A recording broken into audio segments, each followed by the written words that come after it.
Bonjour les amis, avec vous Olga Alexandrova et comme je vous ai promis il y a quelques jours, je vais vous parler aujourd'hui des égrégores. J'ai reçu une question, je vais vous la lire.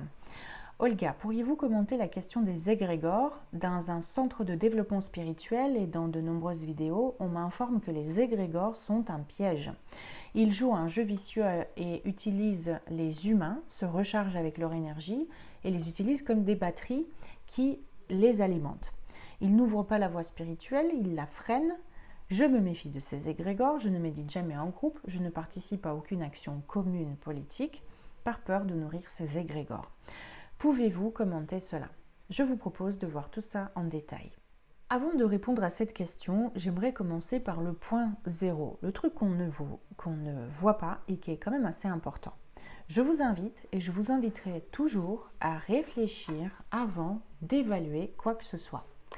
Pourquoi c'est important de réfléchir d'abord, comme si je me disais je ne crois rien ni personne, je veux réfléchir avant de donner des étiquettes et des évaluations.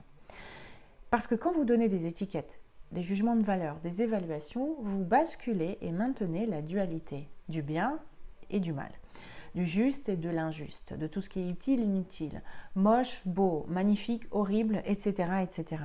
Donc lorsque une information vient à vous, quelle qu'elle soit, et que vous apposez tout de suite une étiquette d'évaluation, vous mettez un petit coup de raquette et vous écartez le cadeau de cette information. Ne vous pressez pas à donner des coups de revers aux informations que vous écoutez. Dans un premier temps, laissez-vous écouter l'information, réfléchissez et ensuite, dans un second temps, vous pourrez l'évaluer. Dites-vous par exemple, je vais écouter ce qu'on me dit, je vais prendre l'information sans me dire quoi que ce soit. Et ensuite seulement, j'évaluerai plus tard si c'est bon ou pas pour moi, si ça me convient ou pas. Donc, si vous rejetez une pièce du puzzle, vous ne pouvez pas voir le puzzle dans son ensemble, vous ne pouvez pas voir le tableau. Ne vous pressez pas à donner des évaluations, écoutez les informations qui parviennent à vous. Si vous souhaitez évoluer sur votre chemin spirituel, mettez cette évaluation de côté. On se rapproche un peu plus de la question des égrégores, mais je n'ai pas encore fini avec l'introduction. J'aimerais vous inviter justement sur cette réflexion intéressante que tout dans l'univers, tout ce qui nous entoure, d'une manière ou d'une autre, ça sert la création. Pouvez-vous imaginer qu'un phénomène dans l'univers soit inutile? Peut-être que oui, peut-être que non. Pouvez-vous imaginer qu'un phénomène soit utile même s'il vous plaît moyennement ou pas du tout? J'estime que si un phénomène existe, c'est que le créateur, cette substance supracosmique, supraconsciente, c'est pas un papy qui vit sur un nuage avec un fouet. Ça nous dépasse. Depuis l'espace du vivant, on ne peut que se rapprocher de ce qui est le créateur. Mais s'il a laissé exister ce phénomène, c'est pourquoi faire. Je vous invite à cette réflexion. C'est pourquoi faire. Il y a des personnes aujourd'hui, j'ai remarqué que certaines personnes font des vidéos et elles expliquent que tout n'est pas juste. Non, arrêtons de dire que tout est juste.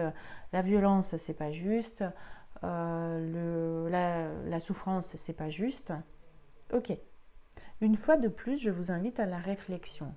Si le créateur a laissé ce truc être, ce phénomène exister, s'il l'a admis, pourquoi faire? Mon opinion personnelle, c'est que tout ce qui nous entoure est utile à l'évolution individuelle de chacun et à l'évolution commune de l'humanité. Donc, si un phénomène existe dans la création, que ce soit des égrégores, les reptiliens, l'état profond ou l'état de surface, ou encore l'IA, qui est un phénomène très controversé, si cela existe, pourquoi le créateur l'a laissé exister? Si vous me dites non, c'est inutile, l'IA, ça va nous tuer, si on lui laisse le pouvoir sur nous, Alors, il y a deux possibilités dans votre carte du monde. Soit votre créateur à vous, il contrôle rien dans l'univers, hein, il commande rien, il pilote rien. Soit il en a rien à foutre.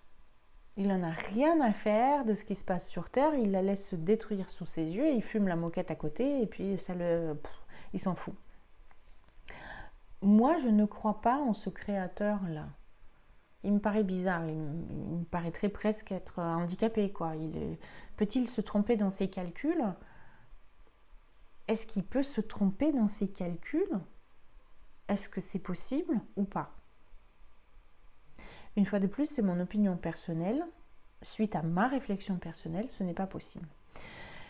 Et qu'on aime un phénomène ou pas, qu'il nous soit agréable ou pas, si d'abord nous réfléchissons à son propos sans poser les étiquettes, avec notre ego, qui est bien sûr utile, là on pourra observer si le créateur a laissé exister ce phénomène.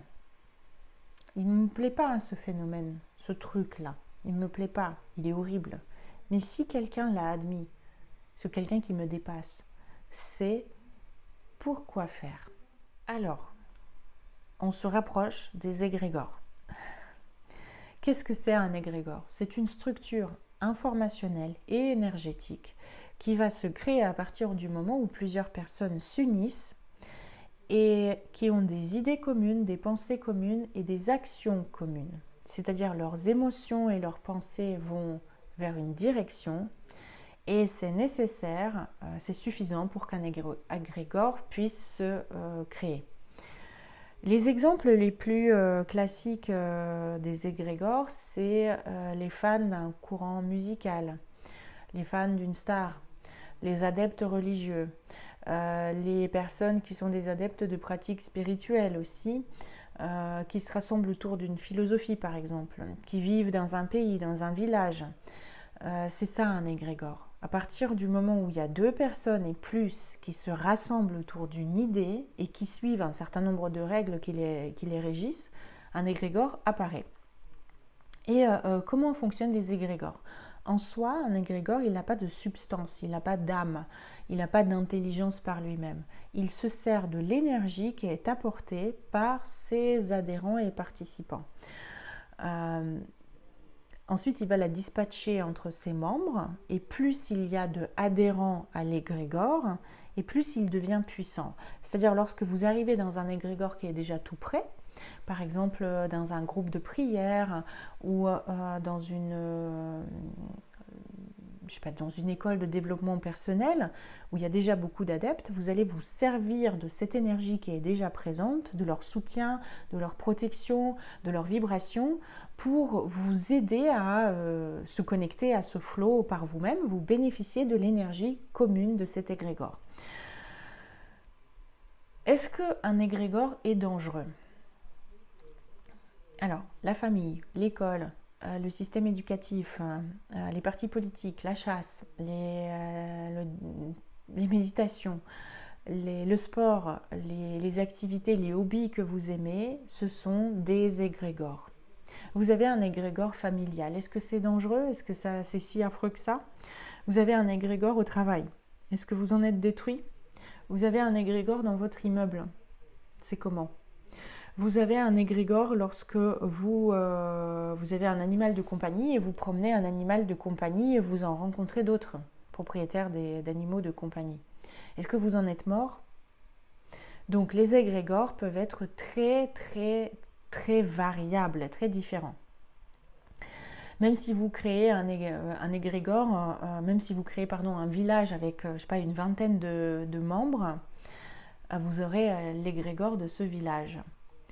Et toutes les écoles de développement personnel qui expliquent que nourrir les égrégores c'est mal, qu'il ne faut pas le faire, il faut s'y soustraire, ce sont des égrégores de personnes qui cherchent à se soustraire aux égrégores. Ce sont des personnes qui se rassemblent autour d'une idée de ne pas alimenter les égrégores. Qu'est-ce que c'est si ce n'est pas un égrégore? Des personnes qui s'unissent autour des mêmes principes et mêmes idées. Vous voyez, ça peut paraître un petit peu paradoxal quand même, que quand on nous dit c'est mal, et que j'adhère à l'idée, oui, il ne faut surtout pas alimenter ces égrégores, qu'est-ce que je suis en train de créer? Un égrégore.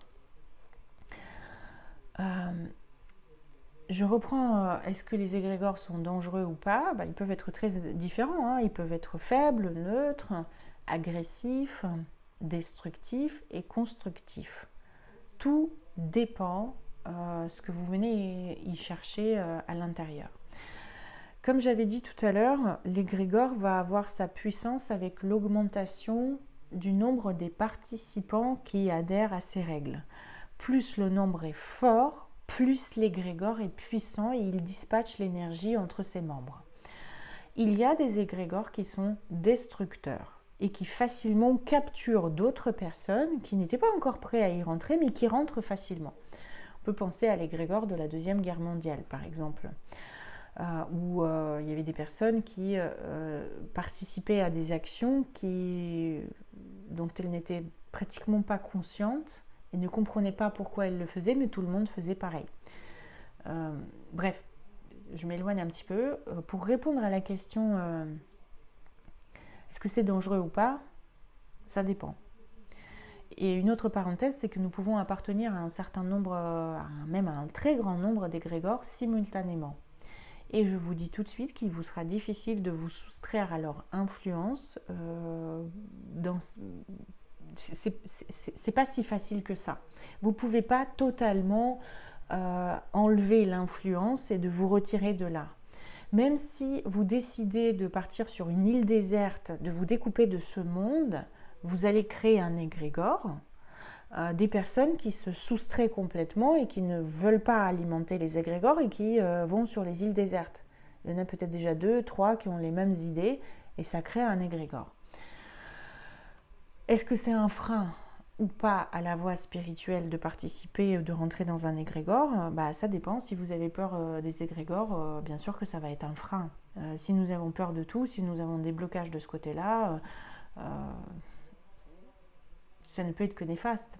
Mais si nous choisissons en conscience dans quel égrégore on rentre, pour quel type d'énergie, quel type de soutien qu'on va chercher là-bas, quel type de protection, et qu'en conscience on choisit de sortir de cet égrégore-là, ou de re-rentrer ailleurs, là nous sommes conscients de nos choix. On ne se fait plus influencer par quelque chose, on décide en conscience si oui ou non on y participe. Les questions à se poser, c'est est-ce que cet égrégore il me nourrit positivement ou négativement? Est-ce que c'est agréable? Est-ce que je me sens bien quand je participe à ces idées, quand je me rassemble avec les personnes qui partagent les mêmes principes? Ou est-ce que ça crée en moi de la colère, la tristesse, la peur, et de l'apathie et d'autres sensations inconfortables? Déjà, ça peut être un critère pour vous de déterminer si vous participez ou pas à cet égrégore. Chacun est libre de choisir sur quoi il se branche et de quoi il se débranche en termes d'énergie. Si vous êtes conscient de vos émotions, si vous sentez bien, rien ne peut vous arriver. Si vous vous laissez happer par des émotions négatives, vous rentrez dans une histoire qui peut ne pas vous convenir. Et la voie la plus rapide pour sortir de l'influence des égrégores, c'est ne pas lutter contre. Si vous voulez le neutraliser, c'est pas la peine de partir en débat, en justification, en forcing. C'est tout sauf le neutraliser. Par exemple, si vous échangez avec quelqu'un et que dans votre entourage, il y a une personne qui va vous parler de ses idées politiques auxquelles vous n'adhérez pas, comment vous pouvez ne pas vous laisser influencer? Faites comme si ça ne vous concernait pas, comme si ce n'était pas un sujet pour vous. Vous êtes indifférent, comme si ça n'avait pas lieu. Alors vous me direz, ignorer les conversations, c'est pas facile quand il s'agit de nos proches. Peut-être. Mais alors, au lieu de claquer la porte ou de leur dire ça suffit, arrête avec ça, je veux pas en entendre parler, c'est déjà se donner de l'énergie à quelque chose.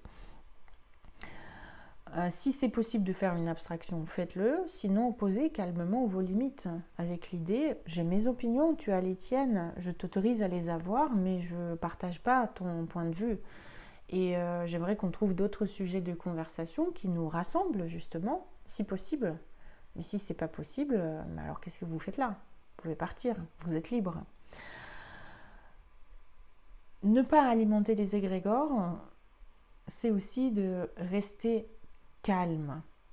Si la personne en face de vous, elle est déjà partie dans des échanges où elle cherche qu'une seule chose, c'est de vous faire participer émotionnellement, laissez-la s'exprimer. Laissez-la pleinement s'exprimer, vous dire tout ce qu'elle pense. Vous pouvez être dans la compassion avec le fait qu'elle a besoin de parler, mais tout en restant en retrait avec « j'ai mes idées ». J'ai les miennes, j'ai le droit de les avoir et l'autre, il a le droit d'avoir des idées opposées. Je ne suis pas niée dans mon besoin d'avoir mes idées puisque je les reconnais moi-même à mes yeux. Il y a une autre possibilité de stopper la force d'un égrégore, c'est de passer à une réaction assez inattendue. Vous voyez, quand quelqu'un vous cherche, et à 3, 2, 1, vous allez basculer dans la colère ou une réaction qui est attendue en quelque sorte, vous pouvez passer une sorte de rupture de pattern. Réaction inattendue qui met votre cerveau en confusion et celui de quelqu'un d'autre. Par exemple, rire sincèrement, pas être dans la moquerie. Faire une déclaration d'amour là où personne ne s'attend à ça, sauter sur une jambe, ou je sais pas, applaudir ou quelque chose comme ça, mais qui soit une réaction qui vous fait sortir de ce que vous avez prévu de faire initialement en négatif. Si quelqu'un vous insulte et que vous vous préparez à insulter la personne en retour, cette réaction inattendue peut stopper à l'intérieur de vous la force de l'égrégore en fait, qui peut le neutraliser. L'humour pour moi étant l'arme la plus puissante pour neutraliser les égrégores. Il y aura énormément de choses à dire à leur propos. Je pense que je vous ai dit l'essentiel. Et si vous voulez aller plus loin, je vous recommande les livres de Vadim Zeland, le Transurfing, où les égrégores portent le nom des balanciers. Il explique comment ils prennent notre énergie, comment les neutraliser, comment ne pas rentrer dedans, ne pas les alimenter.